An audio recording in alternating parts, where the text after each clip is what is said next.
Welcome to the open floor. I'm Kyle.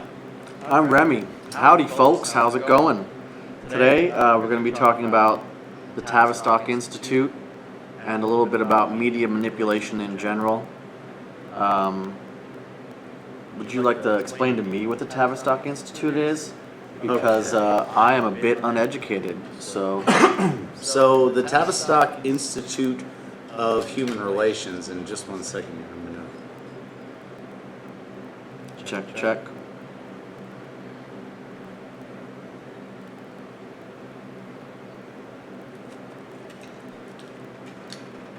Okay. So, the Tavistock Institute of Human Relations was founded in London in 1946 thanks to a grant from the Rockefeller Institute.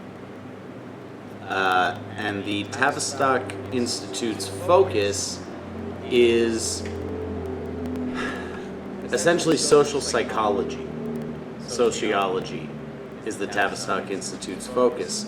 Learning what makes people tick, then what makes them tick in groups, and then how to create those ticks themselves.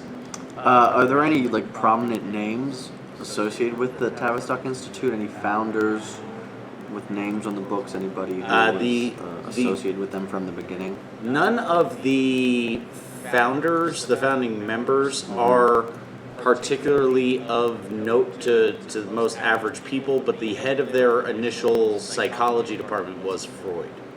Okay.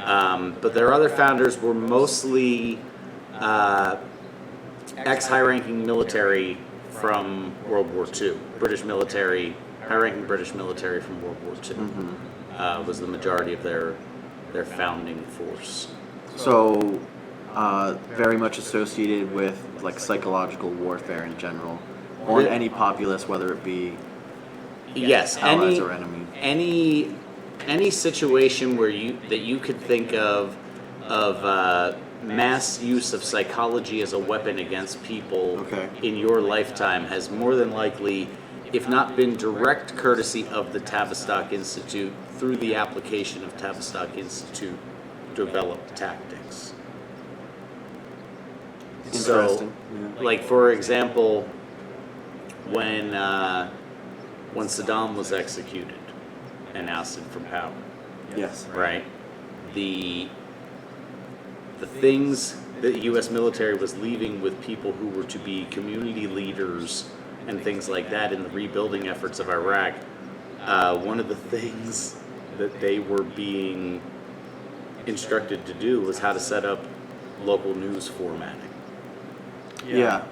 How to set up local news formatting, and the local news format is courtesy of years and years of research from the Tavistock Institute and why it's set up the way that it is.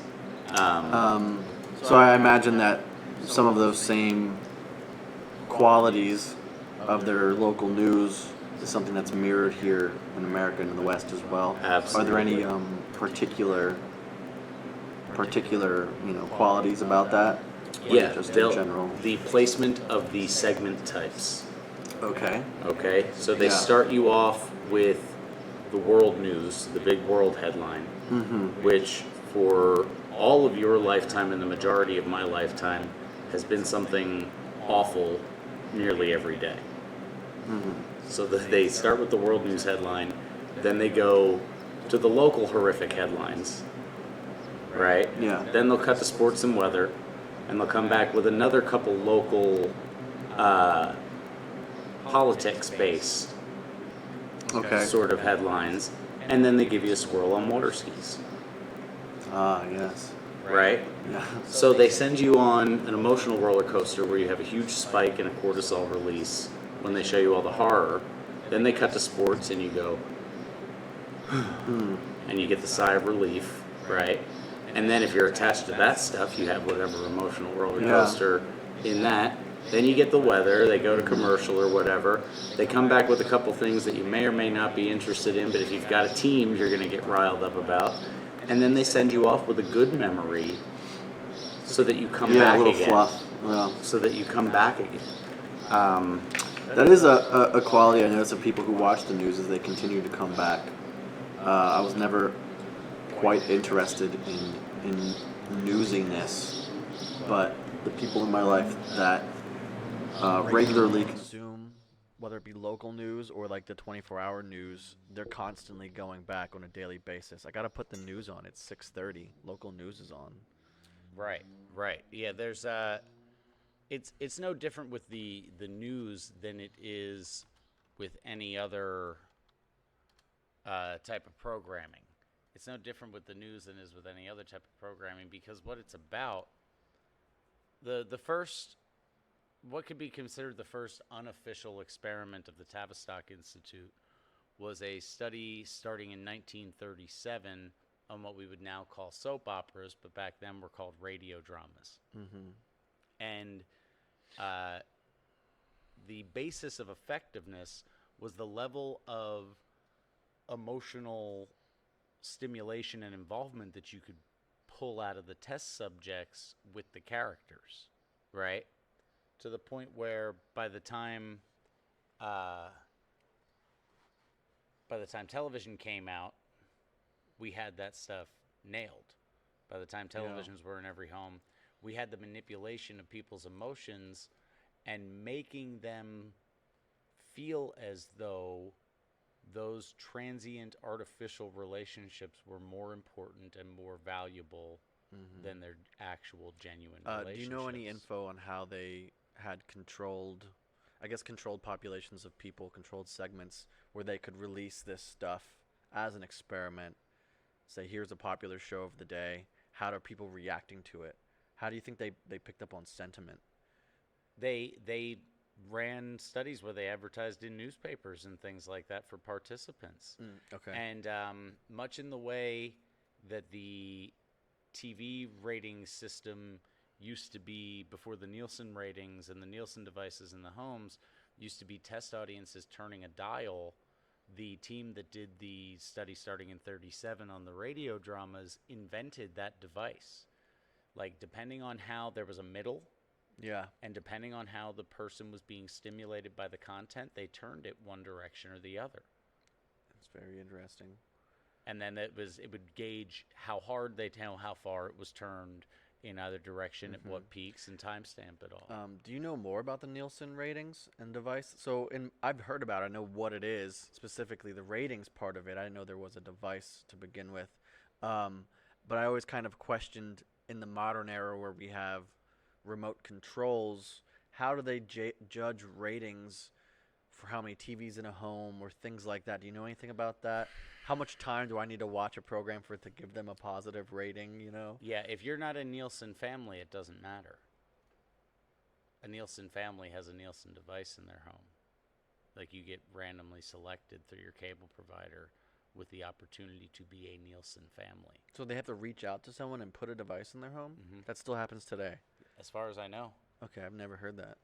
As far as I know, that was the way of my childhood, at least. That was how it did it. Well, when I've heard Nielsen ratings talked about, it just seems like it's taking the entire population of television viewers into ratings, and maybe they're taking information from those test participants and then extrapolating it to a larger audience.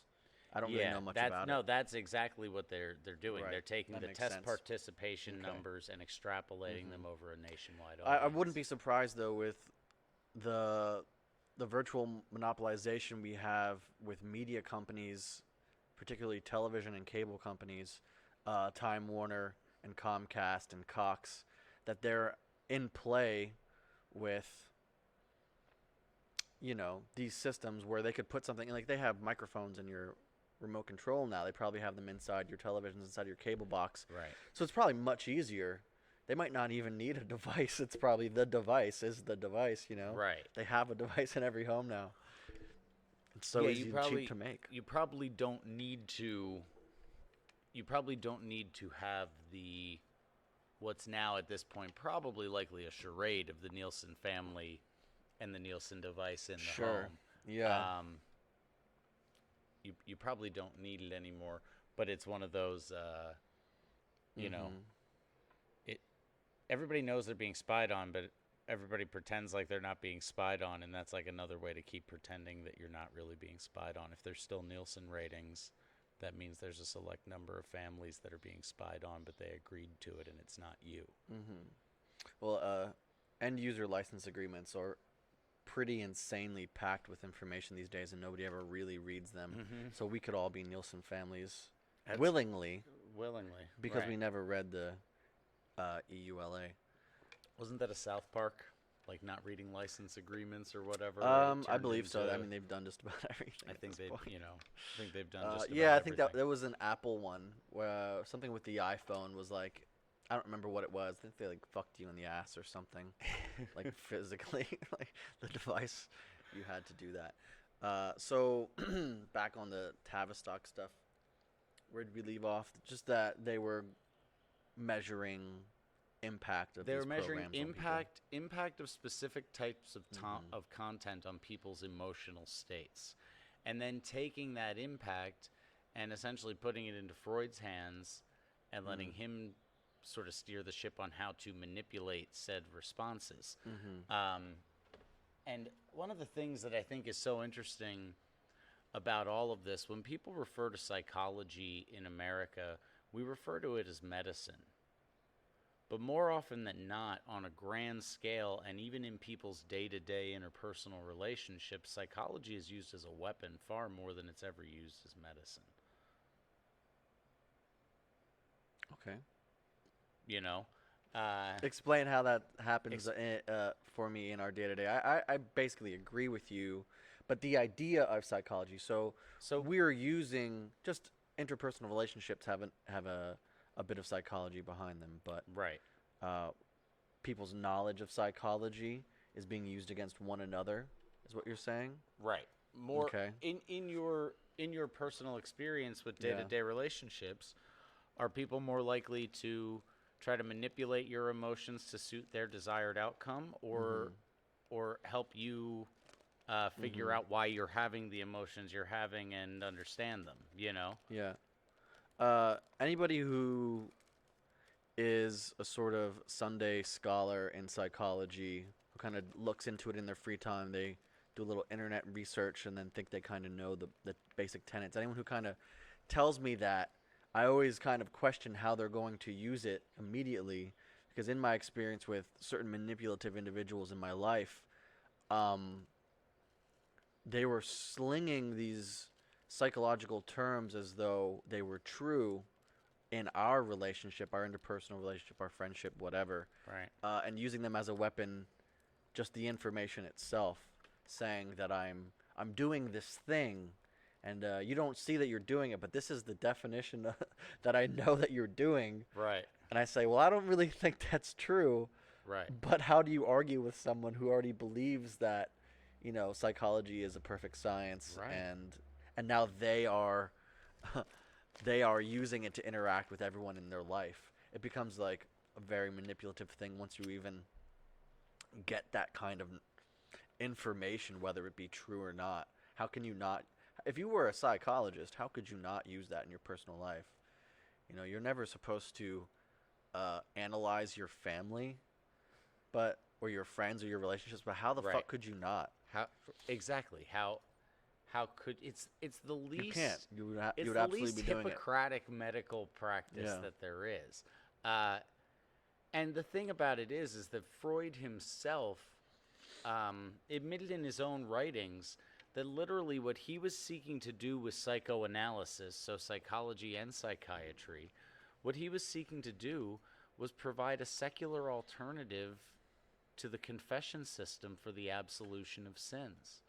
There were still plenty of crooked churches throughout Central and Western Europe in the early 1900s that were taking money and saying, okay, because you paid us this much, you're free of your sin.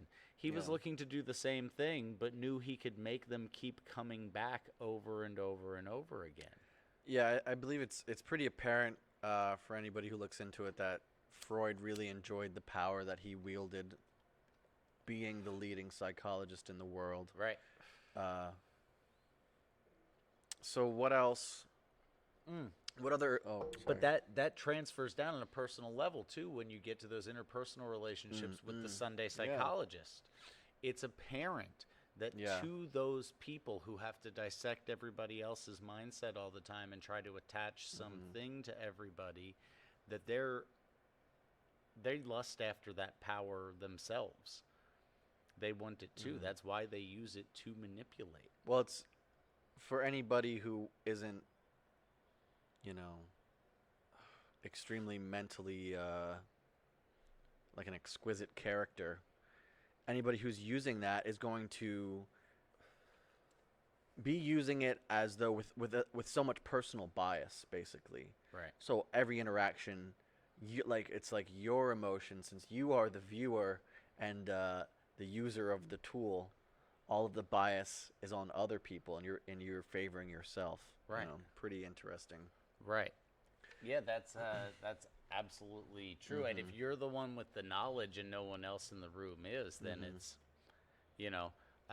but it always reminds me of, there's a line in a Khalil Gibran poem. I can't remember what poem, but all it says is, be wary of those that seek to understand you, for those that seek to understand you may also wish to control you. Good line, smart man. Good line, smart man. Second highest selling book of the 20th century behind the Bible was The Prophet. Yeah, yeah. Yeah, good stuff. Good Yeah. stuff in there, that guy. Lebanese. I like the Lebanese. Yeah. The quarter I like Muslim their- part of me really likes the Lebanese, and the Christian in me really likes the Lebanese. I like their flag. It's a great flag. It's a good fucking flag, you know. Was it spruce? Cedar. Cedar. Yeah, the cedars of Lebanon. Thank yeah. you. Spruce. The spruce of Lebanon. Good flag, good food. So- The fish head thing's a little. I don't do the fish heads, but I like the Lebanese. So, are you aware of any other early examples of the Tavistock Institute experimenting? Yes, the Tavistock Institute is responsible for the creation of pop music as we know it. The fellow, and I lost his name in my head now, who was head of the music research of the radio drama study, Okay. essentially developed the notion of the riff within like the the 12-tone earworm. system, the Yeah. earworm. Yeah. That's his accomplishment. And he actually ended up leaving the institute at its initial founding, or before its initial founding, and then coming back to it and bringing this stuff to it to create the early pop stars. And then it peaked, their influence on it peaked with the Beatles and the Rolling Stones. The Beatles and the Rolling Stones were literal black hat, white hat creations, good guys, bad guys. The Beatles were the Okay. good guys, the Rolling Stones were the bad guys, but they were all immersed within an astroturfed movement of a counterculture that was supposed to seem like natural teen rebellion. But if it was so natural, why were these 8 lads the first ones that anyone had seen doing it? Right? Yeah. So their This came from influence- their management telling them what to do, you think? Yes. Yeah. This came from management telling them what to do, and songs crafted with hand in hand with this cat. I can't remember his name right now. I can look it up, but Torbund. That sounds Corbin? very familiar. Yeah. But yeah, their influence on the creation of pop music spawned their influence on the creation of a teen rebellion counterculture. And because at that period in time, the music industry was not what it is now. The music industry was a handful of regional tour circuits and maybe 24 small record labels. Yeah. Yeah. The formation of riff rock with repetitive messages created the music industry as we know it today. And set the stage for the last now 60 years of popular music consumption. Well, pop music and rock and roll was at the center of of that counterculture. What was the idea? There was hardly an idea of counterculture before the 1940s or 50s. Yeah, the 50s was Right. the Beats started to bring in some idea of counterculture, but to the average individual, the counterculture view that the Beats provided was grimy and disgusting and not all that appealing to anything other than, the listless layabout or the hopeless romantic. The beat life seemed like more of a burden than a freedom. But what is so insipid about the Beatles and the Rolling Stones is that the counterculture was just that you could freak out. You could scream and you could shake and you could dance and you could yell, and there was no message behind it, just that you were allowed to behave differently. And then once that message was in, those two groups in particular were used to push a whole lot of the counterculture directives as far as drug use and free love and all of those sorts of things that then grew out of that initial, we were just allowed to scream and shake and we weren't allowed to do that anywhere else. That was the initial act of rebellion, just being unruly. Yeah, I mean, the crowds at those early rock and roll shows were quite insane. Young girls losing their minds, screaming, pissing themselves. Like, I don't think anybody in their right mind would think that that's a normal reaction to just seeing someone you really like playing a song. Right. I mean, there's the effect that it's so new. Nothing like this had existed before. And they were sort of breaking out of some form of, normal caged life. Yes. So maybe that was a bit of it, but it was so effective. The results were basically immediate, and it's really similar to all of the CIA programs as well. And I'm sure like the Tavistock and the CIA probably worked hand in hand in a lot of their stuff. Well, the early CIA, before it was even called, whatever the early names were, those groups within the government who were into the psychological warfare stuff. The CIA used Tavistock methods of distribution of an aesthetic in promoting the Laurel Canyon scene of the late 60s, of the mid to late 60s. So while some people will make the connections and connect all the paths back to direct collusion between Tavistock and the CIA to create the Laurel Canyon scene, other people contend that they just used Tavistock tactics to create said scene. But it was all about the selling of an aesthetic and an ideal and a lifestyle that triggered an emotional response. Right. And which that's exactly what if you think about the bands from the mid-60s Laurel Canyon LA scene, you're talking about the Mamas and the Papas, the Jefferson Airplane, the Doors. You're talking about all these bands that they had an image that the entirety of the middle of the country had not seen, right? And most of the eastern seaboard outside of New York had not seen yet. They promoted an image and a lifestyle and an aesthetic that was very appealing to people. And they just all happened to be the children of high-ranking military officials. Yeah, so the Tavistock stuff, it's making me remember that all throughout history, I mean, there has been trying to study the control of the human mind, basically, using some sort of central authority power.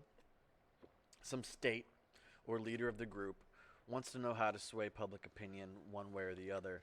And there was early propaganda all throughout history, and then you can kind of think of it started to drift into some of the art things in the late 1800s and the early 1900s, and then I guess Tavistock came around, and it was the first time that these methods were truly studied and refined on a massive scale with like unlimited funding, obviously very rich people behind it. Right.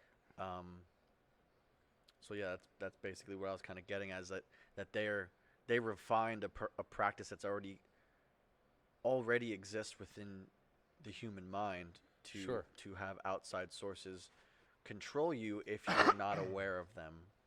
Right. What they did essentially was compile the best of the best human livestock management tactics from every culture ever and synergize them into a system of human livestock management. One of the things that's the product of the Tavistock Institute is the old food pyramid. And the old food pyramid, if you'll remember, told you to eat no less than 6 servings of enriched white flour every day, right? Well, Plato, 4,000 years ago or whatever, was like, you can't give the slaves meat. They'll have too much energy. You fill them up with grain and they'll do just enough work. And that's it. You know, they took that idea, that ancient idea, and found a way to sell it to the modern public in the idea. Remember, the food pyramid didn't start until I think it was the mid-'60s that the food pyramid started to happen. They were still pushing it to the late 90s. And they were still pushing it to the late 90s, but the food pyramid didn't start until America's church attendance numbers had already started to experience its first drastic dip in history. Okay? So people were already looking to replace God with some other authority. And scientism filled that role. And scientism stepped into that role courtesy of the Tavistock Institute. Yeah. Yeah, scientism, I think an unending belief and trust in the state. You know, I don't know if it's something within humans in general, but I think that once we started relying on anyone to help us with our resources, to manage our lives in some way, it's easy to give up responsibility. So it's very appealing to people, to whether it be celebrities, the news, the state. Take some of the responsibility out of your hands, put it into theirs. Makes life seem pretty swell. Sure. But they figured out also how to cultivate a populace that was accepting of that. You know, even like the church's business model didn't start to function in America until like the 30s or so. Until then, the house church was still the way, because most people didn't like the idea of anyone else telling them how to live. And they weren't looking for direction from anyone else to tell them how to live outside of the people that they dealt with on a day-to-day basis in their community. Yeah. We've really reached like a peak level of propaganda in the modern era, and it seems to keep just increasing. It's an ever increasing slope, where you have early propaganda stuff. You have some stuff that really fascinates me is the communist and fascist propaganda from Europe in the going back to the teens, the 19 teens. Some of that stuff, like, do you ever see the fascist Ministry of Information building under Mussolini in Italy? And it's a building, and there's faces, but it's like it's like 50 faces painted on the face of this building over and over again. Very reminiscent of like Shepard Fairey type artwork. That's where that shit came from. It's such a fascinating thing in general, but it's so appealing to the eye for some reason. They had professional designers involved as well. Yeah. What's the very popular designer that helped craft the Nazi uniforms? I forget who it was right now. Lagerfeld. No, right? No. It's an American. Yeah, I don't remember. Very extremely popular, still around today. this art house, this design house. The Right. person's no longer alive. Was it Ralph Lauren? I don't think so. But honestly, it's that recognizable of a Yeah. name, and I just can't think of it right now. But yeah, those levels of propaganda have existed for so long, but now it's being adopted by the common man as well. Yeah. So it's not just the Tavistock Institute running the show. It's like Right. the writer's room at Netflix on some movie is just using the same tactics. Using the same tactics, whether or not they're aware of it. They're Correct. just normal to them, And and they're- what makes right. good writing. And they're so effective as well. Right. So to become popular, you can follow this track record of other people's work, Yeah. starting back with the early propaganda, the Tavistock Institute, the CIA, and it gets people listening. And if that's the win for you, if that's a win for your project, they don't really question it one way or the other. Right. Though I suppose most of them are also becoming victims to their own propaganda, you know. Sure. Well, in wrestling terms, they're buying into their own gimmick. Mm-hmm. You know, they're believing their own hype. Yeah.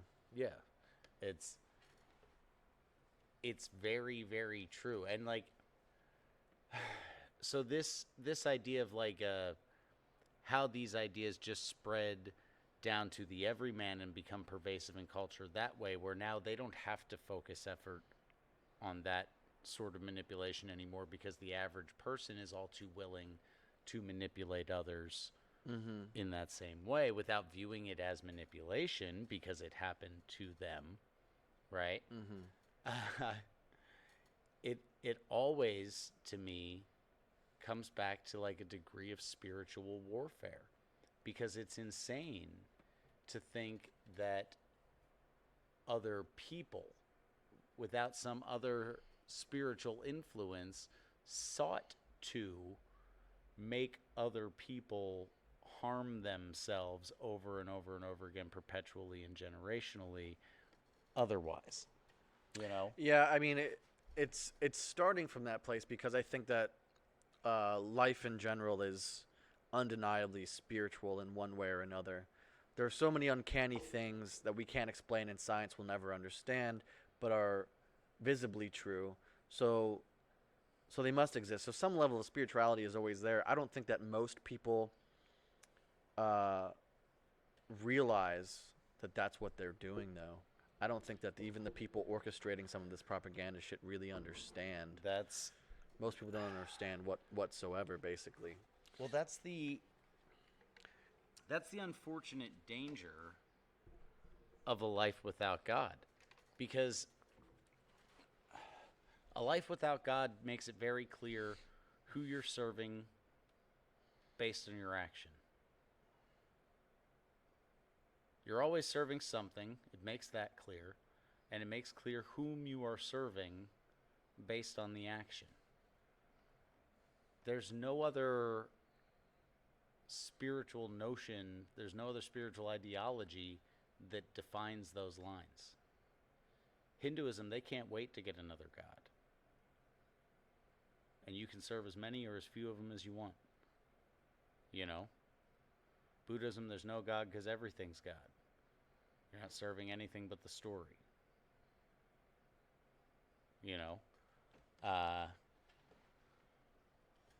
Paganism, you're serving the spirit of this tree or the spirit of this squirrel or the spirit of...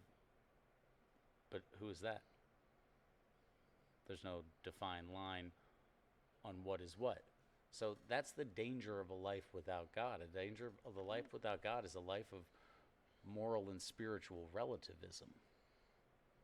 And when you have moral and spiritual relativism, you can be sold ideas, and because you're living in a state of pathos rather than logos, you'll lie to yourself to live those lies that you were sold. And you won't acknowledge that you're serving something, because most people are incredibly self-serving and can't even admit that, even though it would benefit them to do so, and they're self-serving. I'm not as much of an absolutist as you, and I like giving most people the benefit of the doubt that whether or not you believe in your monotheistic Christian God or whatever, the most important thing is to realize that everything is a balance and a battle from one way or the other, and being aware of it is extremely important. Like I could really care less if you believe that your squirrel god is God, if because so there is that higher spiritual level to all of this shit, but you can still live it, and I believe interact with it on basically just a physical plane as well. Like I understand the media manipulation that it exists, without having to dive into what are the spiritual ramifications of it. You know, that may be my basis for belief in what's right or wrong, but wherever that belief may have come from one person to the next, the awareness that you were being manipulated on a daily basis by everything, basically everything, in some form, whether it's positive manipulation or negative, is existing. And that's what I'd just like to see more people really living their lives as. Like with that, it's probably a pain in the ass to have that bug in your ear all the time. And it's true, because I can't even watch a fucking blockbuster movie without analyzing it. Yeah. You know, it makes it way less fun. Yeah. My Hulu and Netflix accounts are going to waste. I don't watch it. I need to just get rid of it, you know. And then even in, you know, ground level, just people making videos on YouTube, you can see the ramifications of the propaganda through people's actions and through their ideas and through their unwillingness, I think, to be objective about what they're saying, what they're viewing, and the type of ideas that they're putting out into the world. You know, but we're in a pretty messy situation with being personal creators of content, just people in general. The people's ability to easily make content and have it all over the world at this point has made it a very sticky situation, because people aren't educated about the facts of the spiritual ramifications of their actions, but yet you can live stream 24 hours a day if you wanted to. You know? You could be a beat layabout, and if you consistently just turn on the camera on your iPhone and go out to the world, you're going to have 10,000 subscribers in no time. Because I'm sure there's other deadbeat layabouts who either live like you, or there's people who like just the fascination in it. Of spectacle your in human zoo. Yeah. Sure. So whether or not... Yes, but whether or not we educate people about manipulation does not change whether or not they're going to lie to themselves. Like, this is why there's nothing worse than a midwit. Okay? Because somebody in, like, the second standard deviation of average intelligence usually is the smartest person in every room. What's that IQ level? Like 118 to 124 or something like Okay, that. that's a midwit? Yeah. Oh, jeez. I thought average would be midwit, No. just on the bell curve. No. Okay. Midwit is someone who's slightly above average. Okay. But not a genius. So most of the time, they are the smartest person in the room. So Sure. when they hear something telling them, the smartest person in most of the rooms they've ever been with, that they're being manipulated, forget it. You can present them all the logic in the world. It goes against their personal experience of being the smartest person in the room. And then when you consider that the average person is usually as smart as everyone else in the room, right? When you tell them something that everyone else in the room hasn't already told them, that's obscene or absurd or lunacy to them. At best, mind-blowing. Right. And they're thankful. Maybe. Maybe, But the odds are that it's going to be shut out. Because people don't like that idea that they're capable of being manipulated, even though we live under constant, consistent control. Somehow you're impervious to manipulation. It's so dishonest. So how do you reach that?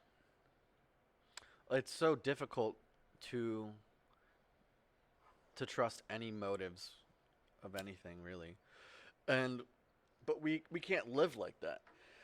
We can't live on the defensive 24 hours a day. No. No, because It makes you very unproductive. well, yeah, it's despair. Living in constant defense is a life of despair. And most people, I do think, avoid that self-honesty of like, okay, I'm capable of being manipulated, obviously, because they think that leads to a life of despair. Because so many people are, once they accept any level of victimhood, so prone to hang on to said victimhood. It can become a life of despair. How do I know what's real anymore? But if you find out that, if you admit that you're capable of being manipulated, then you have the ability to find out how through more self-honesty, by what carrots you chased. Yeah. You know? Do you ever see people create this special victim class of it's the worst thing is to be like smart, because once you're smart, then you see the truth, and then you want to die. You know, you want to kill yourself. It leads to depression. That's kind of like the meme that pervades smart people circles. It's like, it sucks to be smart. I'd rather be a dumb fuck, because once I'm smart now, I see the truth. I just want to, hang it up for good. To me, that's what a smart faggot would say. It is a very faggoty It's thing a to very, say. like, statistically there. speaking, no group is more malcontented than women with an IQ over 135. Okay. Right? Yeah. Because they can't relate to like just about anybody.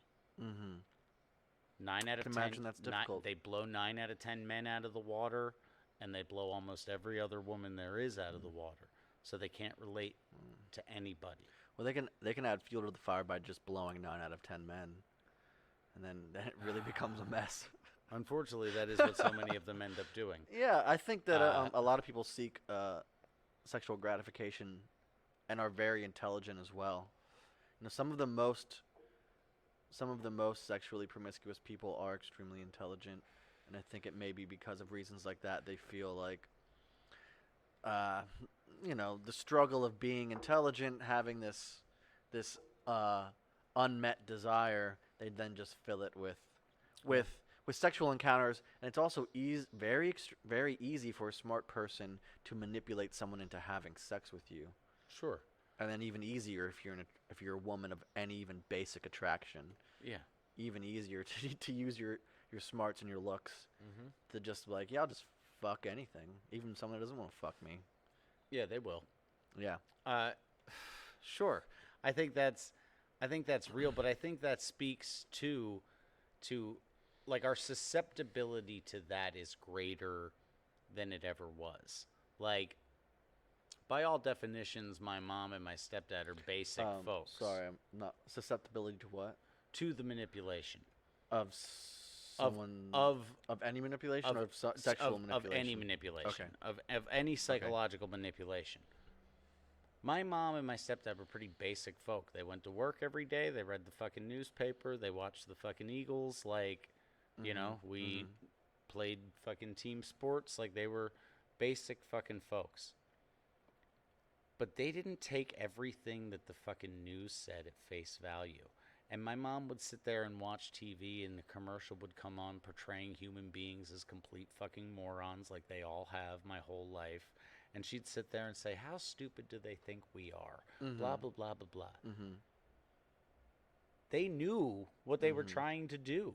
But now all a company has to do is put a filter over its company's profile header for a month, and people are like, oh, look, they support us. Sure. I mean, even the people who call out those corporations for putting up a stupid filter over their logo are being manipulated in other areas of their life as well. So even like someone like your parents who doesn't believe what the news says there can still be something that's manipulating them to do something that's detrimental. You know, whether it's like Sure.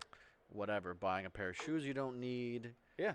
getting the expensive peanut butter. Oh, they had listen. We You know had what I'm plenty saying? of Like, plenty of other issues without media manipulation being one of them. Sure. We had plenty of other issues as a family. But now familial bonds are so weak and people's relationships are so virtually based that manipulation is so much easier because everybody's life seems to be so much more based in gathering approval. You didn't have to gather approval until X amount of years ago because you were gathering resources. Approval was never seen as a resource until Yeah. the last 50-ish years. So now that we gather approval instead of resources, the manipulation, people are that much more susceptible to it because the way they hold value is through the approval of others.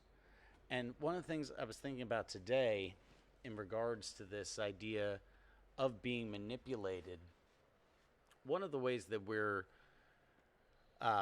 manipulated in school is like, especially young men have their creativity stomped out of them in school, because young men learn creativity through problem solving, and they learn creativity through problem solving when they're allowed to run around and break something and have to figure out how to fix it. Okay. Yeah. That's an effective tool for young men to access their creative energy and put it to positive use. And once you figure out that you can break something and put it back together, when you break things, you're breaking them on purpose to put them back together and try to find creative ways to put them. That's how young men learn. So we have our creativity stamped out of us, right? But the social sexual hierarchy exists, so you still have to be interesting in some kind of way if you have a hopes of attracting a mate, right? But now that your creative energy has been stamped out of you, what you do isn't going to be interesting. So what do you turn to? Consuming a bunch of media and trivia about media to become interesting. But we're set up for that by having our own creative energy squashed and just connecting to other people's that still manage to hold on to theirs, you know? And you build a personality around something that literally tells you it doesn't matter in its name. Trivia. It's telling you that it's unimportant. Yeah. Yet so many people, to be interesting, will build a personality around it. But that wasn't a thing. Knowing a bunch of crap about crap was not a thing 30 years ago. It didn't matter. It didn't get you any points. It didn't make you interesting. Well, it's known as useless information even to people who are good at it. They'll say, yeah, I know a lot of useless shit. Yeah. I know a lot of useless trivia, and that'll be part of their personality trait. So what are the odds that you can reach somebody like that about how much they've been manipulated? If they're willing to admit that they've spent all this time acquiring useless knowledge, yet still base their personality within said useless knowledge and continue to acquire it rather than doing something new. There's enough volume of social opium. There's enough of a distraction in your daily life that I think most people just are complacent. I think even people who realize many of them don't even change their own behavior. They'll continue learning the trivia because they don't feel like they're part of any system that's going to change anyway, even whether or not they're aware of it. That's why they'll self-deprecate and say, yeah, this is useless information, but does it change anything if I change myself? And that's part of due to the complacency of just basic popular social culture in general. Well, right, but also part of that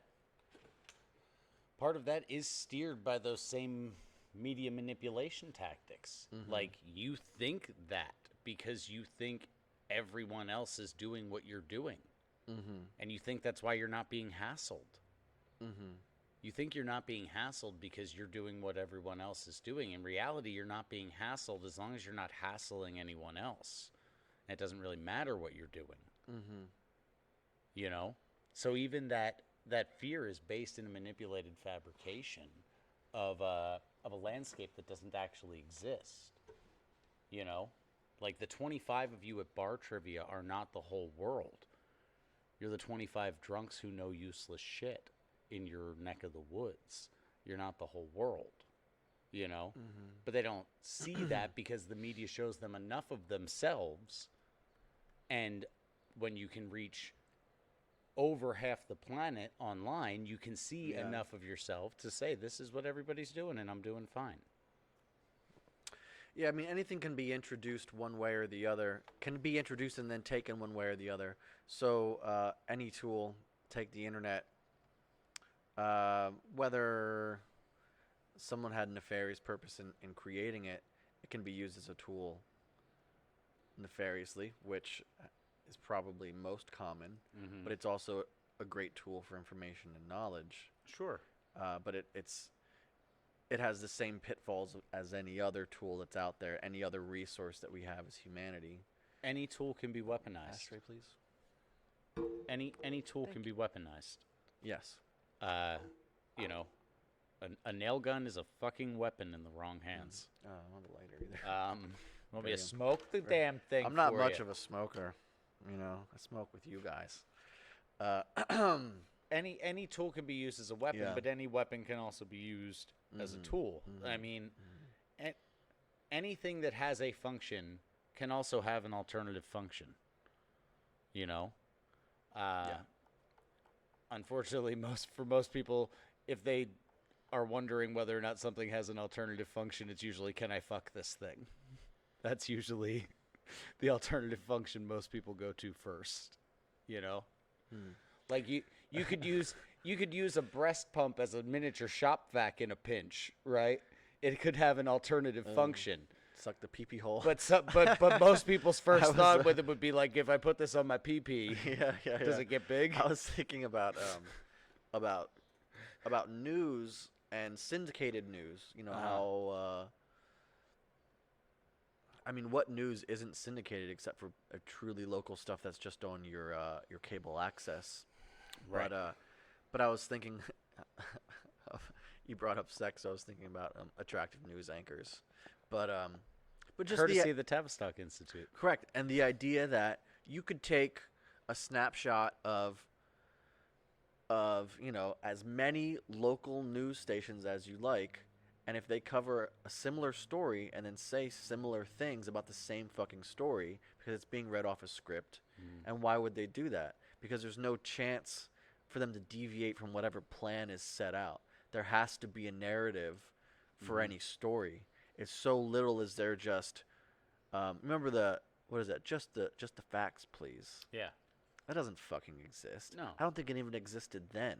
No, it didn't saying just the exist facts, then. please, was telling me that I'm drinking gourmet coffee when it's actually dog shit. That was the rhetoric. That was the rhetorical wizard spell. Yeah. Just the facts, please.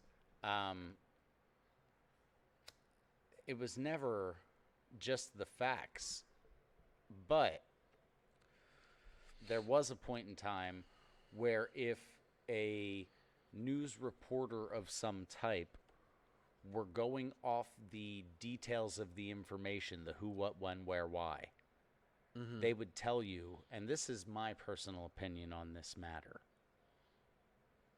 if they were going away from who, what, when, where, why, they would tell you that they were now interjecting their personal opinion. Here are the facts, the who, what, when, where, and why. We can identify those. Yeah. Anything beyond that is conjecture, interjection, whatever you want to call it. But they used to be honest about that. Walter Cronkite would say out loud, this is my opinion on this matter. Well, he had the power to do that as well. Becoming so popular within the platform. Right. Most people on your local news stations or even large stations like CNN and Fox, they're not allowed to give real opinions, especially if their opinion falls outside of what the organization believes in as. Jim Gardner has been on Channel 6 Action News out of Philadelphia my whole life, and I've never seen that man in any other mood other than the one he's in. Could you imagine if you came to work as a news anchor and you were just like having a blue day? I'm just a little blue today. I'm sure Jim Gardner's been upset at some point in the last 35 years, but you'd never know it. And I'm sure he read stories that fired him up, but you never knew it. Because part of the idea of being a professional used to be leaving your personal politics about the matter at home. Sure, yeah. That used to be part of the idea of being a professional. So we're seeing people who don't even trust authority are being manipulated in other ways, a lot of them consumer-based. But I saw something recently where somebody was saying that people don't fall for shit the same way they used to. So we have this incident in, the Gulf of Oman with the 2 Japanese tankers that were attacked with explosives on the day the Japanese prime minister was visiting Iran for the first time in so many decades. And it seems very reminiscent of like a Gulf of Tonkin type incident. Someone even said, oh, this is a lot like Gulf of Tonkin. Pompeo. Pompeo said that? Yeah. Right. So many of these incidents have existed, which then led to conflict, which then led to some form of war or interjection between states or anything like that.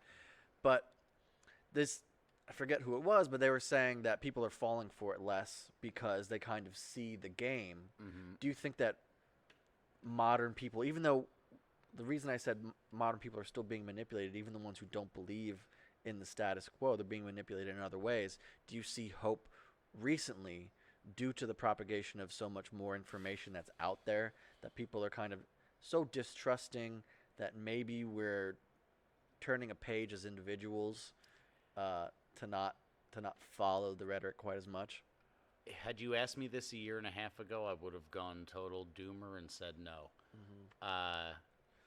But you can ask me all you want where my Gen Z saviors are, but these kids don't buy the bullshit. Yeah. They don't buy the bullshit. And like the amount of people under the age of 20 that you can find on YouTube that like use the term left and don't mean like Mitt Romney versus Obama, right versus left. They mean evil. Yeah. Oh, that gives me hope. Yeah. You know?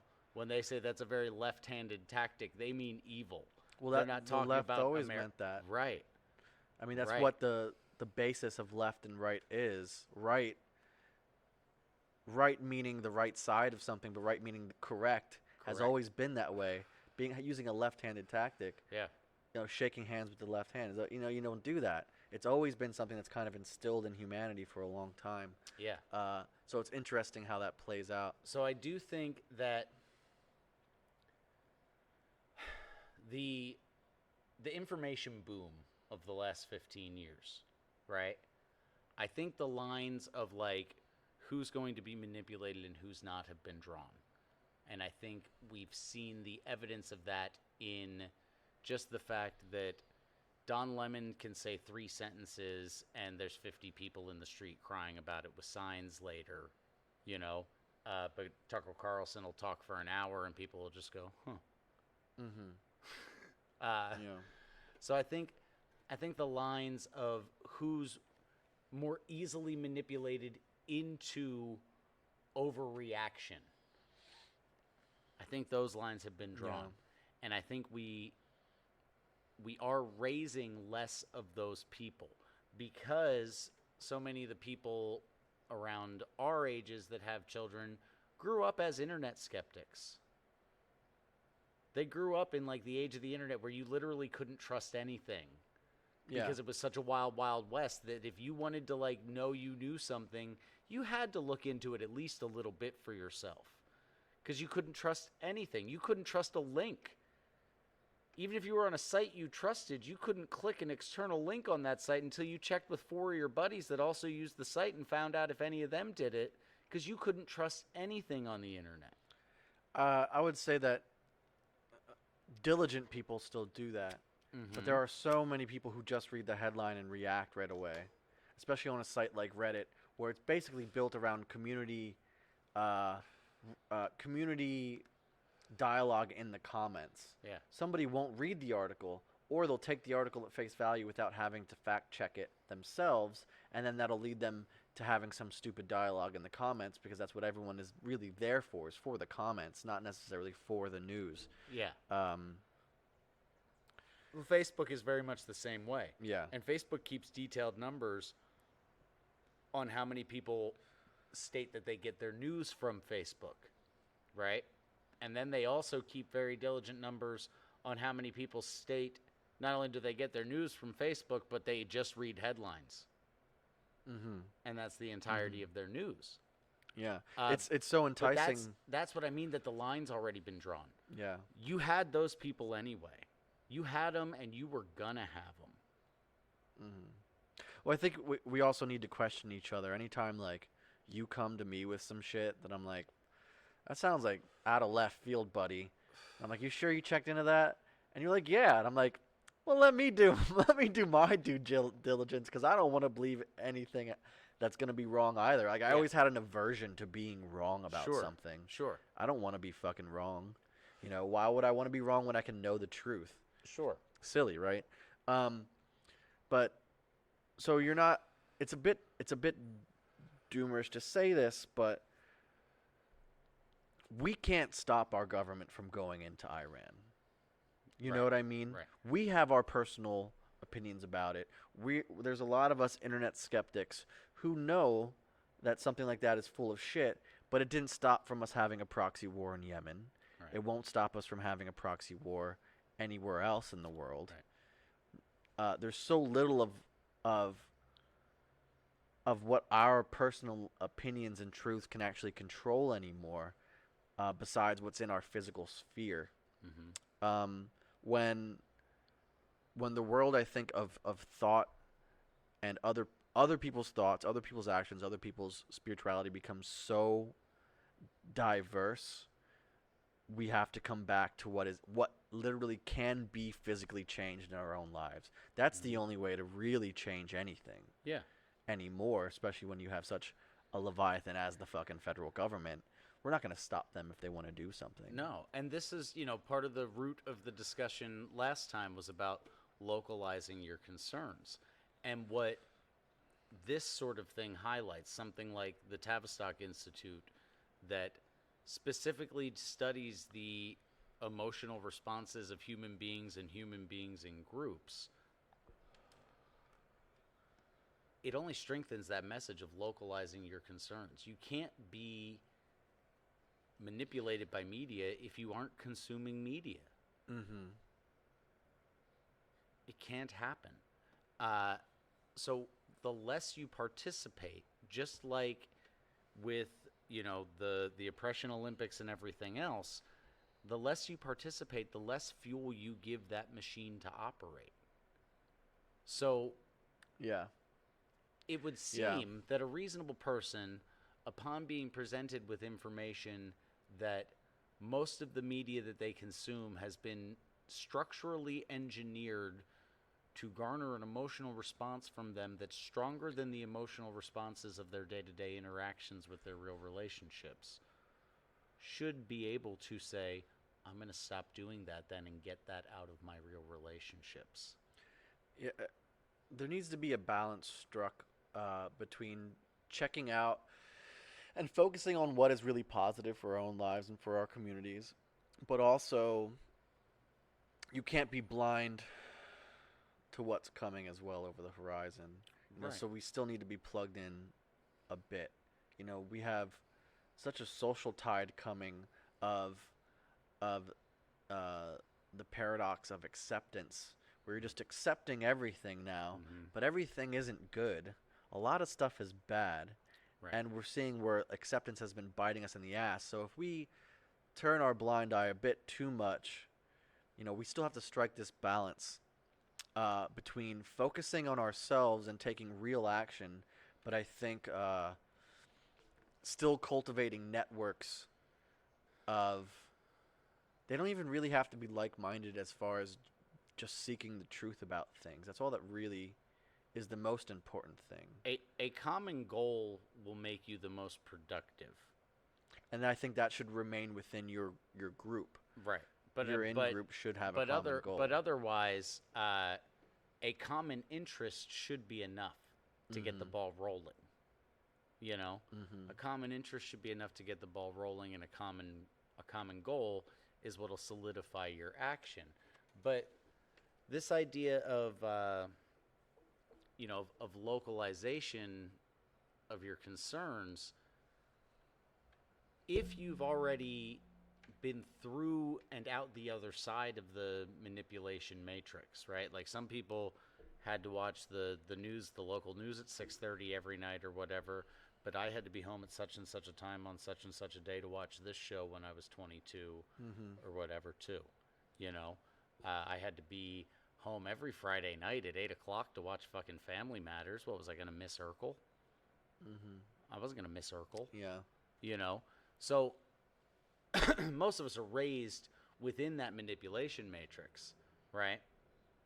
And when you come out the other side of it, if you don't get lost in the land of despair of, the fact that you've been a gullible puppet all this time being pulled along by people who've never even met you and somehow still know how to push all your buttons, you get to apply the patterns used against you and recognition of them to your day-to-day life and to your localized concerns. So when someone who falls within the realm of your localized concerns comes to you with some sort of issue, you already have prescient awareness of the patterns of manipulation that they're already being strung around by. And you can give that to other people. Knowing a lot of shit about Twin Peaks means you can give people a lot of information about Twin Peaks. But knowing about why you cared to know so much about Twin Peaks would help people more. Yes, correct. Yeah, I mean, we know that there's a direct infiltration of all of much of the major entertainment production by the CIA and other what would you call them? Groups who have a goal in mind. These basically nefarious groups that are pushing the narrative one way or the other. There's a direct infiltration and influence into these groups, from these groups into all forms of media, into all forms of movies, news, music. Pop culture music is awful. And it's not necessarily the catchiness of it or the tune or the music writing. It's the message that is being taught to you by listening to this on a day-to-day basis. And not only the message, but how repetitive it is. And he said not only the message, but how repetitive it is. Kyle has a small bladder. He is peeing, and we're only about an hour in. Disappointed. But recently I was borrowing a vehicle from a friend, and it had no CD player or anything like that. It had no Bluetooth. So I had to listen to the radio, and also the antenna was broken, so I picked up about one radio station at all, and it's an iHeartRadio affiliate. So they're playing the same 80 songs over and over again every day, and I found myself, not just the repetition of the tune, but I was singing them, and then if you get to actually dissecting the message of the music, it's basically all negative. Even the love songs are built around despair. They're built around longing. They're not built around actual caring and love and family building, or they're built around like drug use, or they're built around sexual exploitation. And you kind of get to the point where you realize that it's all bad. It's just all bad, and that's bad. Where'd you run off to? Oh, he needs his coffee. And not just despair-based love songs, but codependence-based love songs. I can't Well, breathe without you is not a healthy relationship model. Living in a relationship of codependence is basically despair to me because if you go through any form of rehabilitation from mental illness, drug addiction, X, Y, and Z in your life, what they talk about so much is codependence. It's what basically I would say like 50% of people's relationships are built in some codependent manner, where it's like it's someone's itching your scratch in a way that's always unhealthy. Mm-hmm. There's you have a problem and maybe they're taking care of you, Right. or so many things. You just have a. Can you explain that a little bit of codependent relationship in that way? It can be as little as they just don't call you out. I'm gonna pee now too. It can be as little as they just don't call you out. But codependent relationships are based in approval seeking. And we now have a culture that is consistently seeking virtual digital approval. So in your personal interactions, the odds that your reward structure, your internal reward structure, what makes a relationship valuable to you, isn't going to in some way include approval from this other person for your actions, your ideas, appearance, etc. It's pretty silly. That's obviously going to happen. I mean, if you're posting selfies to the internet, you can't have a healthy relationship. If you need that much approval from strangers, no one person could possibly give that to you in a relationship.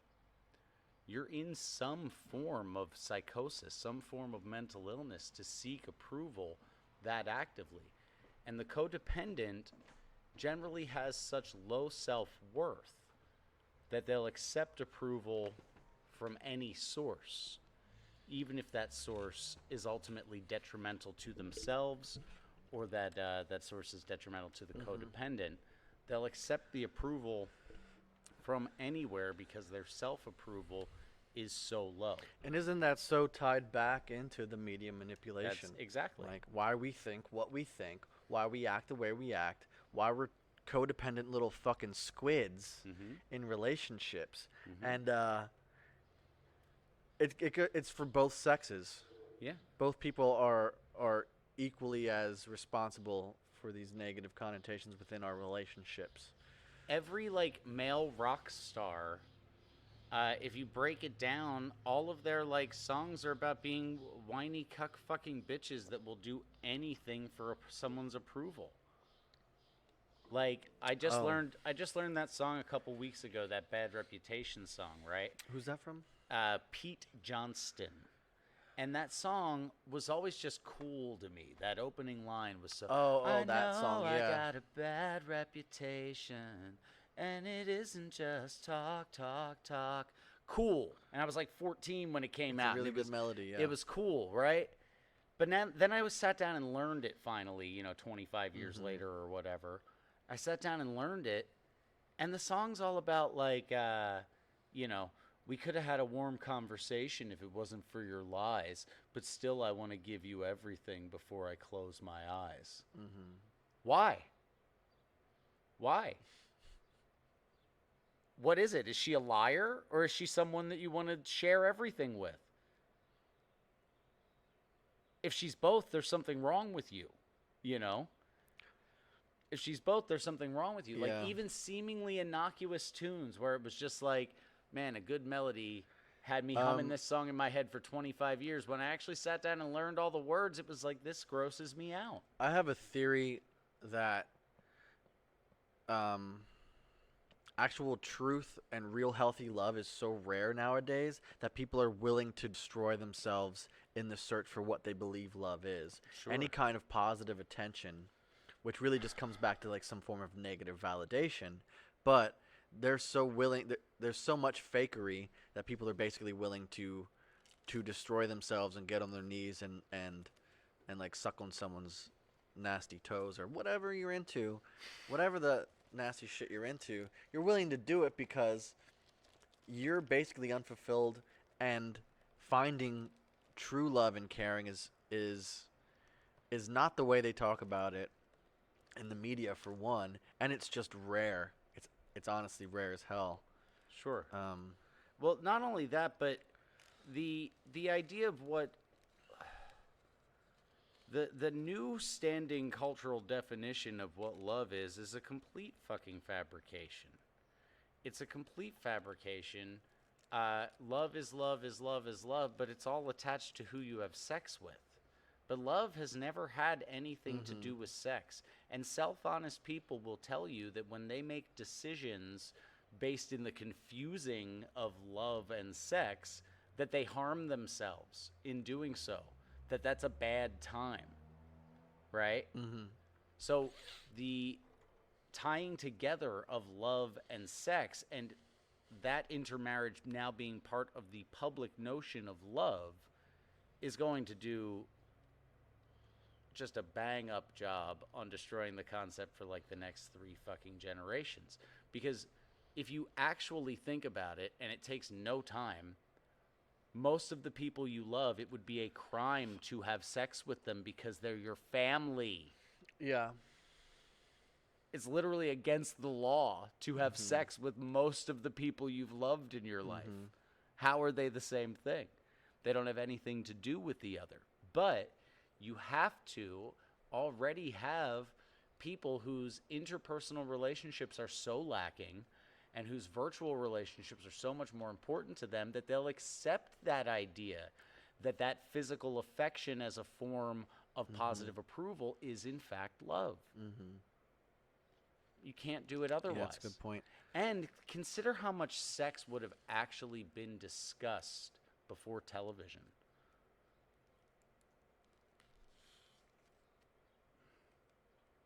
When you've got a population who the majority of which were like virgins until they got married, how much do you think sex was being discussed? Hardly ever. Your Hardly parents ever, weren't yeah. talking to you about it, you know? Your parents weren't talking to you about it. There was no after school special. There was no fucking health class. There was Well, no... being able to talk about the joys of sex was a form of decadence. Only the most people with the most time on their hands, or the most money, or what have you, would be able to sit down and think, how can I have better sex, as opposed to my sex is so I can make more people, so I can grow my family. Right, and you can't separate that whole, joy of sex movement from sterile sex. Women on birth control, or men who had vasectomies, or like swinger culture. The joy of sex arose out of swinger culture, but that was all sterile sex. Yeah. Either old school, like literal Yeah. plastic bag prophylactics, or the pill, or a shot, or whatever. I'm not going to put my... I'm not going to tell people what they should do about prophylactics or birth control in general, but think about the pill in females. What it's basically doing is making their body believe they're pregnant all the time. Is that correct? It's making them believe that they're in the first trimester. Right, so their body is fooled into that, and it's fucking, like, how... Just from a physiological standpoint, why would you want to trick your body into doing something like that? And what are the health implications? Well, They make you fucking nuts.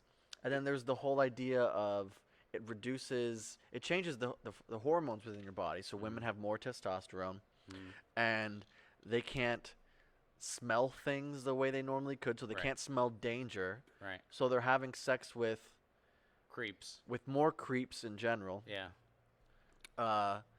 So I just want to... That's just information that people should be... But this is very direct be hormonal prognating. manipulation. Consistent, and at some point, for a lot of women, essentially lifelong hormonal manipulation being sold as normal behavior. Do you understand how deep the hooks have to be in the masses to sell the idea of consistent, constant hormonal manipulation as normalized behavior? They've sold it as freedom. Right. Freedom. Right. Right. A pill gives you freedom. Let us control your emotional responses, and you'll have freedom. Yeah. It's insane. That That's sounds insane. like way more extra steps than Don't fuck people you're not willing to be married to and raise children with. That works every time. The pill doesn't even work all the time. No. Only a 90. Yeah, it doesn't even work all the time. But not having sex with someone unless you're willing to be married to them and raise children with them works every time. Yeah. That's freedom. That's actual freedom. I don't have to succumb to my fucking whims. Mm-hmm. I don't have to gather value for myself by devaluing myself. It's holding actual value to do that. You know, and people don't want to hear this, but believe it or not, men prefer debt-free virgins that aren't covered in tattoos. Believe it or not. They prefer that. Debt-free? Yes. To a woman with $70,000 in student loans and 27 tattoos and a black book 40 pages thick. Believe it or not, they prefer that. Yeah. Weird.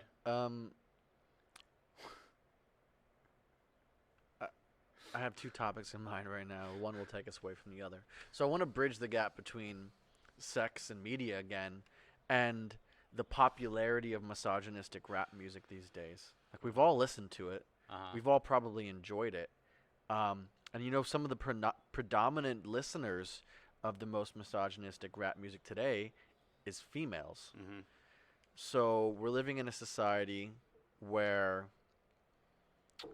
any traditional male roles are like viewed as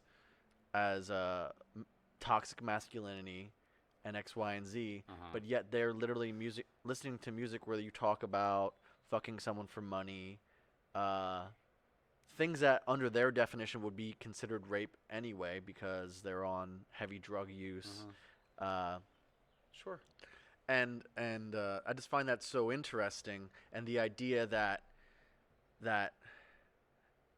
actual value in common male roles has been left to the wayside so much that now they're getting their male value out of like what is truly misogynistic music. There's no other way to describe it. This is and why... it's openly misogynistic, and it's flaunted, and it's actually cool. Like, you make money off of it. You're becoming a millionaire talking about how you just basically mistreat people. Yes. This is why the slippery slope folks are always like, you watch, the feminists are going to end up with Muslim men. Because what happens is when you remove traditional normal masculinity, the examples that you have left leave most women wanting. Sane women don't want weak men that are less intelligent and less successful and less capable than them, no matter how strong, intelligent, and capable and successful she is. A sane woman doesn't want a man who's got lower stations in life than her. But when you remove a little boy's creativity all through school, right? You remove personal relationships from him through virtual relationships. You remove intimate female contact through virtual intimate female contact through porn and everything else. And then you tell him that if he gets angry and raises his voice about something, that he's being toxic. What you have left is a weasel and not a man. And women aren't attracted to weasels. They don't fuck weasels. There's a disturbing number of them fucking dogs these days, but they don't fuck weasels. Zoophilia is very popular. They don't fuck weasels. And so when what they're left with is weasels on one end of the spectrum, and then the actual toxic hypermasculine, no consideration sociopathic behavior of the misogynist rapper or the even moderate Muslim man, that's appealing. Because their day-to-day lives are so starved for masculinity. And considering how many of us were raised in single-parent households, and that single parent was more often than not a single mother, when you factor in that a woman raised in a single-parent household spent next to none of her time around something that could be a male role model. Because when she went to school, she had 95% female teachers and blah, blah, blah, blah, blah, right? Uh, and then all the men that she saw on media were the butt of their family's jokes. Every TV dad is the butt of the whole family's joke all the time, no matter what. Even though he's the reason the roof's over their head and their lights are on, he's the butt of the joke. So the modern woman is given a picture of the modern man in a lot of cases that's already horrifying. But then most of the modern men don't give them any reason to believe anything different because they're slimy little weasels that don't stand up for themselves. You know? Like, Call a bitch out. But this whole women being the ones that are listening to this misogynistic rap, that's because women are the least confrontational. And so there's 8 loud ladies in the corner yelling about all this stuff, right? And the rest of the ladies are so non-confrontational by nature that they just don't want these broads to yell at them. Yeah. And so they'll say, oh, okay, yeah, that makes sense. You know, men are becoming less confrontational than ever before as well. Because men aren't men anymore. Men are feminized now. Men are supposed to thrive on confrontation, and it's so irrational to be anti-confrontational, because if you efficiently process your own reality, you reach the understanding that everything you understand is the result of something you confronted. You can't understand something without confronting it. I understand a woman's inclination to avoid confrontation because having an understanding of something now gives you a degree of responsibility for it. I get that, but men are supposed to welcome that responsibility. So what are the ends of these means? Clearly, we're being manipulated. All of us, every population, whether you're male, female, white, black, any race, any creed, gays, you're all being manipulated. We're all being manipulated in one way or another with targeted media. So what are the ends to these means? What is their actual end goal? And who the fuck is they? That is the idea to keep just status quo going. That if people are if there's enough distraction within people's personal lives, they won't want to actually change the system that's in place. Right. Well, I don't care to imagine that I know what the end is for people who would partake in this sort of thing. How I view these situations is an affirmation of things that I know to exist, but until a certain point in time didn't have a way to put words to, right? So like the Tavistock Institute, to me, is the embodiment of the idea, if we can think it, we better hope someone with a budget didn't. That's what the Tavistock Institute is in a nutshell, right? Now, what their end is, I don't know. And I can't claim to know, because I'm not on their Council of 300 or any of those things that you hear all these internet folks talking about. I think we got an avian guest. Yeah. But what I can do is use my natural pattern recognition to keep myself out of it. Because I can't stop their ends anyway. Whatever they are, I can't stop them. I can just choose whether or not to acknowledge that their machine exists and then choose whether or not to fuel it. Yeah, we're sort of living in a nice virtual sandbox for people who have the means and the will to manipulate the population in general. Oh, yeah.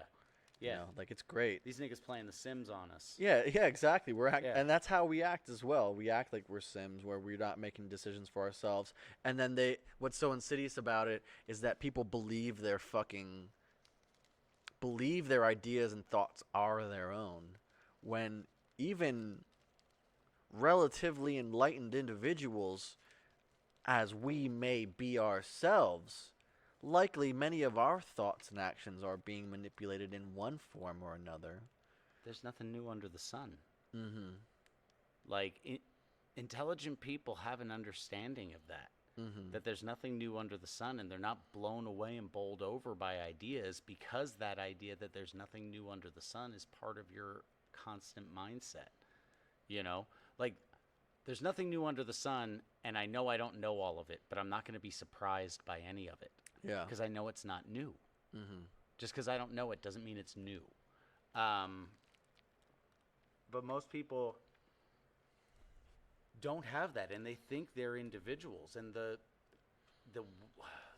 they think they're individuals based on their consumption of other people's individual expressions. It's so nuts. Like the perfect example is that that magazine that got sued by a guy when they did a story on hipsters, and he was like, "Hey, you used my picture," and it turned out it was some other guy. Right. Yeah. Because you all look the same. Yeah. You all look the same. You all participate in the same activity. Like you said yesterday at that, the street fair that we attended yesterday.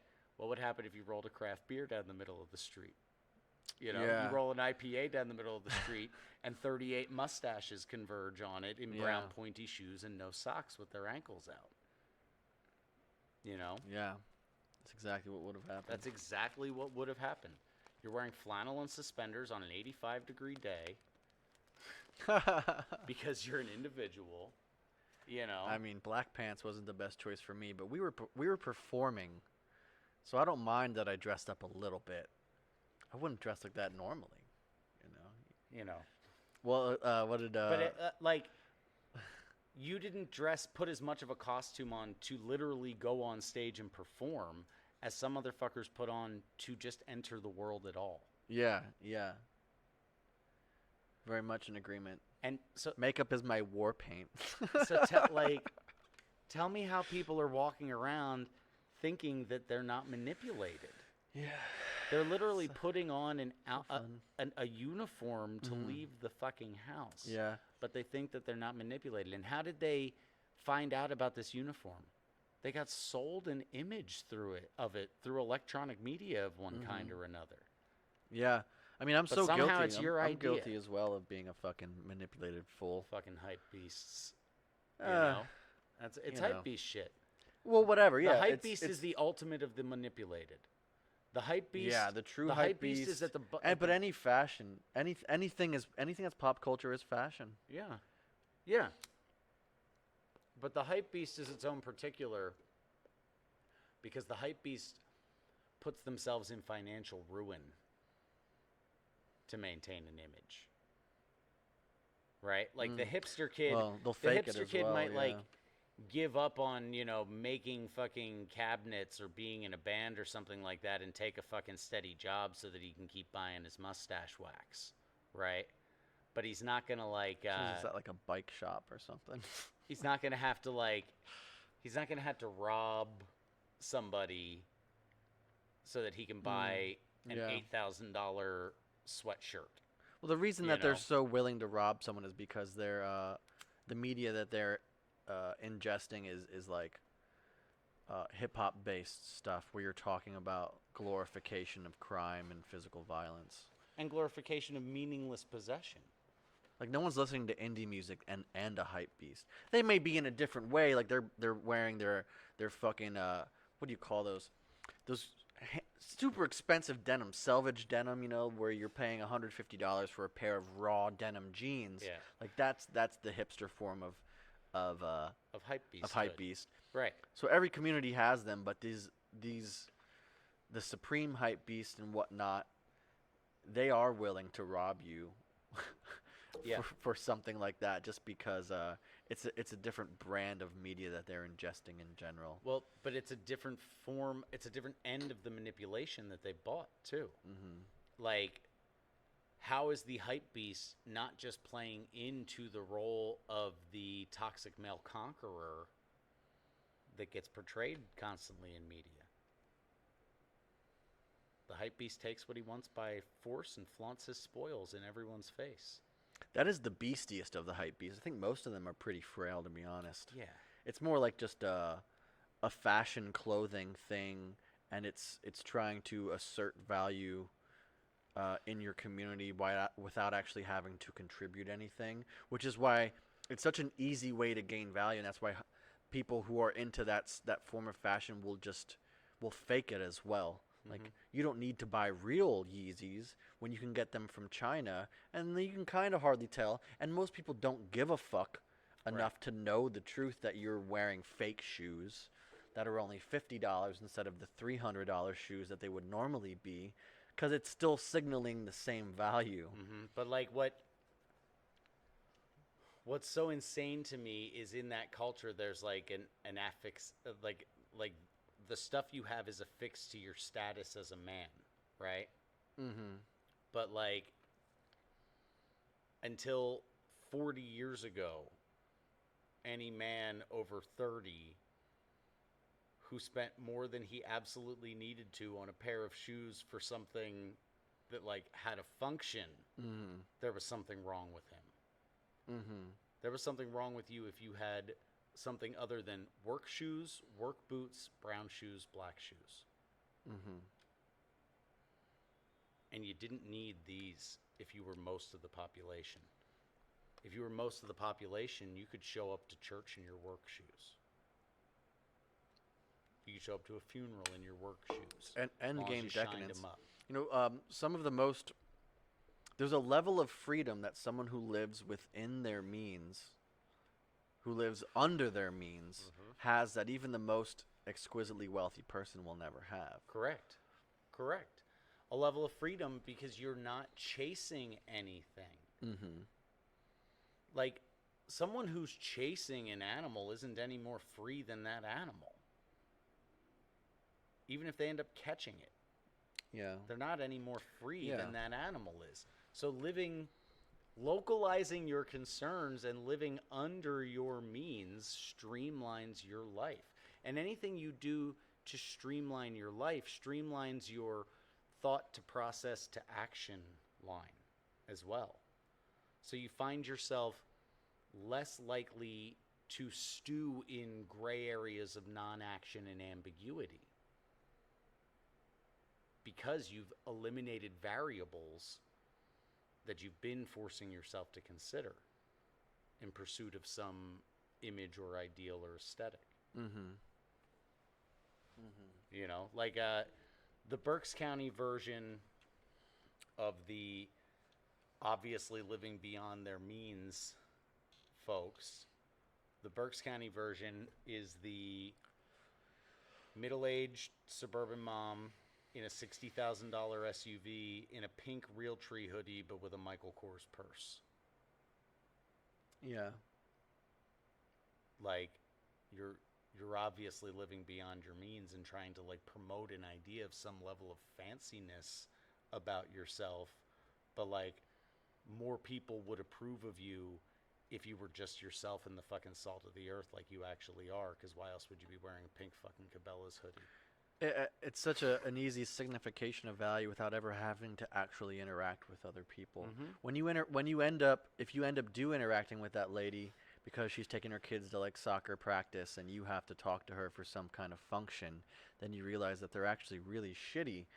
But in most of our interactions with other human beings, we're just driving by them in that $60,000 Toyota Tundra or whatever it may be. And to a large degree, we're thankful that they're not a criminal. Like, okay, there's a person doing the thing. That's a responsible member of society. Yeah, I'll let it slide. Yeah. I'll let it slide. Yeah, you know. they're okay by me. Sure. But it's all just means of like not being hassled, not getting Stacy stared, not having eyes on you. You know? But most people wouldn't hassle you for just being your authentic self. You know? Like I'm not trying to be invited to anybody's tea party. I don't want anybody's lollipops or anybody's fancy pants. I don't get fucking hassled. I don't follow any of the fucking guidelines. I don't get hassled in my day-to-day life about what I choose to do. You know? So this fear of disapproval of some silent, faceless group, again, plays back into how manipulatable we are. And we discussed, you know, this fear of disapproval from the giant, faceless group in the social currency and social capital discussion, where that drives so many of people's behaviors. Well, these cats at Tavistock knew that before we knew it. And they engineered that response out of you in as many possible situations as they could. Mm-hmm. You know? Yeah. It's kind of like, remember Toby Keith's post 9/11 song that was like, "We'll put a boot in your ass. It's the American way." Yeah. That's not the American way. What the American way is that we'll come up with the idea for the boot and tell you that the boot's the coolest fucking thing that's ever happened. And then we'll send the fucking boot to China and pay nothing for it and then overcharge you for the shitty boot because we already told you it's fucking cool. That's the American way. Then maybe we drop some bombs on you later. Yeah. But first, we're going to sell you that this is cool and that you can't live without it. And that if you don't have this, your neighbors that you don't talk to are going to be silently glaring at you through their fucking blinds. Because you don't have this. It's so dumb. It's so dumb. And it's like... Are the lefties saying that that's late-stage capitalism, correct?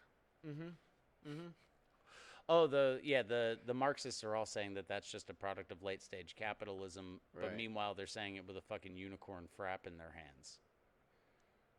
Like a $7 fucking Some of them are cotton wearing candy burlap slushie. pants. I've seen it. Some of them are wearing burlap pants. And you know what? I guarantee they didn't buy a 20-pound sack of potatoes and make those pants from it.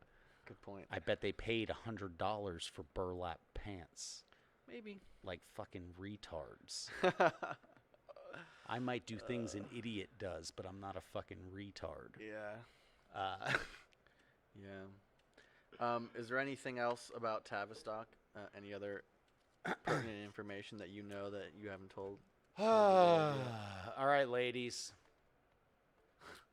Here's the deal. So many of you. Gloria Steinem and Ms. Magazine are a creation of the Tavistock What's Institute. Miss Magazine? Ms. Magazine started in the pages of the New Yorker and was the first mainstream feminist publication in America. Okay. And what years did this come about, you think? What decade? The first run of Ms. Magazine in the New Yorker was 1969. Okay. By 1973, 69. it was its own magazine. Okay. It was It was its own- called Miss Magazine? Ms. Ms. Yes, MS. Ms. Ms. And you know what's funny about, obviously we make the feminism needs strong male leadership joke. Yeah. But feminism is like the most destructive force to the fabric of society that we've experienced yet. It's the most destructive force because women that lust after power and status are far more dangerous than men that lust after power and status, because even men that lust after power and status are more likely to use reason as a means to get there than emotional response. Mr. I Pink's feel like- by the door. I'm I going to feel like- toss him a smoke. Oh, okay. I feel like it could be debatable amongst people to say that feminism is the most I forget what he said, the most insidious movement as of late, but it makes a lot of sense because the feminist who leaves the house and decides never to settle down and never have a family means that people are not going to continue the human race, basically, and society and community will collapse eventually, right? What's this now? I'm sorry. This fucking guy. So,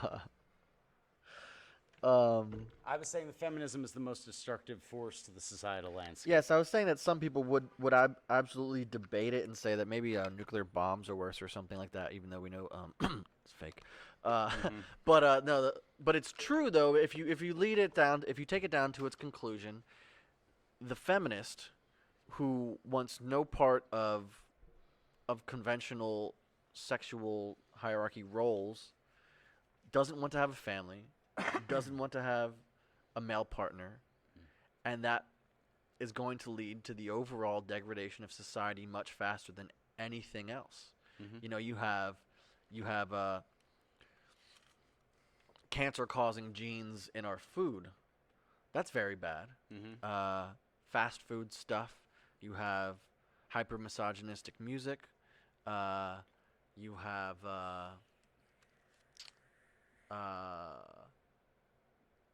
police as military state, militarized police, X, Y, and Z. The state acting as father to a vast majority of our children. Which is all horrible shit. But women, females, not wanting to take part in the family will end us as a nation far faster than anything else, and much more completely. Much more completely. There's no escape from it. If you can't fuck. Sorry. Let me not say fuck. If you can't come inside of their vagina and make more human beings, we have no society. We have nothing. Right. There's nothing left. Right. We have no society. No socialist dog mom is benefiting the world the way that barefoot and pregnant woman stuck in the kitchen that they love to paint is benefiting the world. And every woman that I've ever known that has had the fortune in our current two-income system of being able to stay at home, quote unquote, barefoot and pregnant, has been ultimately fulfilled and much, much happier than all the socialist dog moms I know. Especially if you got kids, dude. Yeah. Yeah. Yes, and their kids, guess what? They're not sucked into this matrix because mom's there. And mom's making decisions on what's suitable for them and what isn't every moment of every day. And that's not helicoptering. It's not bulldozing obstacles. It's saying we don't tolerate this behavior, and so we're not going to teach you to. And the current, present physical example is there with the child at all times. What if mom's watching The View?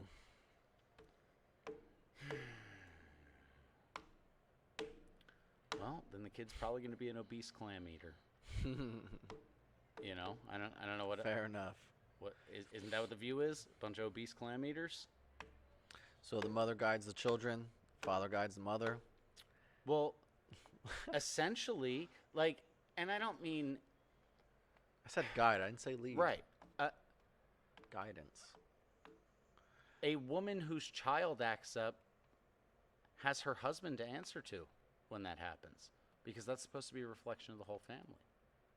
So mom has extra accountability to her husband in an actual loving relationship to have the family putting its best foot forward at all times while he's out providing for said family.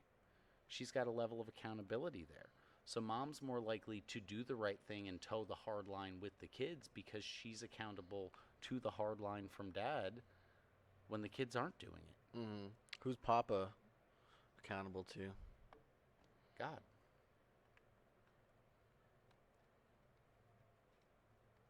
Nice. Yeah. Makes it pretty easy. I mean, honestly, if you were a woman, would you prefer a man who takes his direction from God or a man who takes his direction from Bill Nye?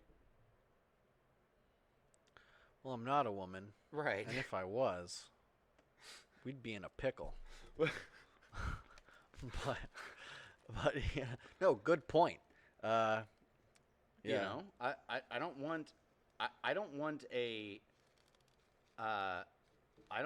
woman who takes her direction from Kesha or fucking Cardi B or Beyonce, you know? Yeah. I want a woman who's taking her direction from God and her father. Like, her mother, not random fucking celebrities, you know? Like, even if somebody's taking their cues from their parents, they're better off than somebody who's taking their cues from fucking Alyssa Milano. You know?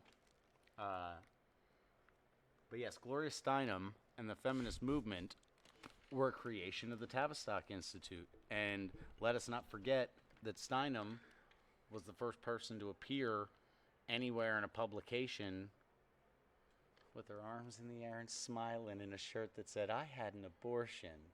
Oh, is that true? Oh, yeah.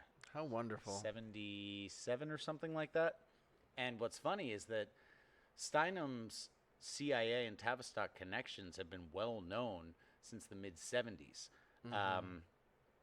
There was a group of feminists in the mid-70s called the Red Stockings, which are very much in line with like the TERFs of today, very radical feminists, right? And they saw through the Gloria Steinem version of feminism pretty early because they had read, all these broads had read all the Marxist literature about cultural subversion and like how to really do it. And they were into, what's his face from Tavistock, Kerwin or whatever, critical theory. They were all into critical theory. So they tore down the Steinem stuff, and when they couldn't tear down just the arguments and reach enough people that way, they started to tear her down personally, and they found all of her information about her contacts and how she got where she got and everything else. And in 1979, they published a book that I think was called the Red Stocking Diaries. And the first 5,000 copies went to print and sold out. And the publisher ordered another round of 20,000. And the day before that 20,000 was supposed to be released, Steinem showed up in person at Random House Publishing with a cease and desist order. And the chapter about her disappears from the book. A tough old broad. What a tough old broad. Her and Betty Friedman. Weird, they went to the same college. Weird. What was that? Do you know? Yale. Yale. Yeah. So much of this shit comes out of Yale. Isn't that interesting? Well, a lot of Frankfurt School connection. Four letters, Y-A-L-E. What does that mean? There's a lot of Frankfurt School connection with Yale, and there's a lot of Frankfurt School connection with the Tavistock Institute, because there's a lot of Frankfurt School connection to the Bolsheviks. The Frankfurt School is essentially a Bolshevik creation. Tavistock sounds very Bolshevik. Based in social theory. In general. Depending on whose research on Tavistock you read, some people put it in 6 parentheses. Some people say it's Jesuits. But my personal take on Jesuits is that Jesuits are an offshoot of Catholic priests and Kabbalist Jews from Spain. Sure. In the 1100s. Sure, right. So Jesuits are Catholic Jews as far as I'm concerned. Yeah. But I don't know who it is. But a lot of people will tie this stuff to Jews or Jesuits. So either way, I mean, yeah, right. Either way, though, it's coming from some sort of satanic fucking bloodline. You know, at the end of the day. Yes. Yes. Some co-opted group who may or may not be, you know, the seed of Lucifer. I don't know. You know, how could I? But you can tell who they serve through their action. You know, whether or not they're special star seed, you can tell who they serve. Jesse Lee Pearson likes to say, "Satan is yo daddy." Yeah. Satan is yo daddy. Yeah. That's because they serve their father of the lie, Satan. Yeah. Is there anything else you'd like to touch on? We're pushing up on 2 hours now. Well, and I think that anything specific. What I'd like people to like take from this discussion really is just that if one entity can have such widespread and resounding and long-lasting impact on society, that debunks the narrative that you can't do anything as an individual. 8 people working on a thing made this thing that's lasted for the last 60 years and steered the course of society. If that doesn't clearly debunk that one person can't do something, and this is why I stress over and over again the localization of your concerns. If one entity is capable of this, how many others are capable of the same type of thing? That is the most fucking inspirational take on this situation I could have ever imagined. Well, that's part of despair mindset, though, is to go, well, this people are doing. That's 8 motherfuckers with names and addresses, just like you. Names and addresses, real human beings. They might be driven by something you're not driven by, but they're just like you, made out of the exact same shit. And they put pants on and all that stuff every fucking day. And they scratch their asshole with their bare finger and all that stuff. All of that. So you're not powerless, but you are powerless if you live the lie. if you refuse to accept that you're being manipulated and you refuse to break yourself from it, then you're powerless. You know, outside of Logos, outside of the order of the universe, you've got two choices. Chaos, best exemplified by moral and cultural relativism. There is no up, there is no down, there is no right, there is no wrong. Or pathos, which is where you inefficiently process reality to such an extent that you have to lie to yourself to live the lie you're telling yourself exists. That's pathology. That's it, right? So the idea of one institute being able to have such widespread effect on everything is Logos, because individuals can have that effect. And define that, please, for the people. The order of the universe, the truth, objective truth. That is Logos. People can do that. One individual or a group of individuals with a common goal can affect gigantic fucking change. The pathos that they try to sell you is that you're just a cog in a machine. And you'll lie to yourself to fulfill that role. Every person that complains about their miserable cubicle life is living in a state of pathos. They're lying to themselves to continue living their own lie. Or you have the other option they present all over the place through their counterculture, which is chaos. But they present a model of truth and order.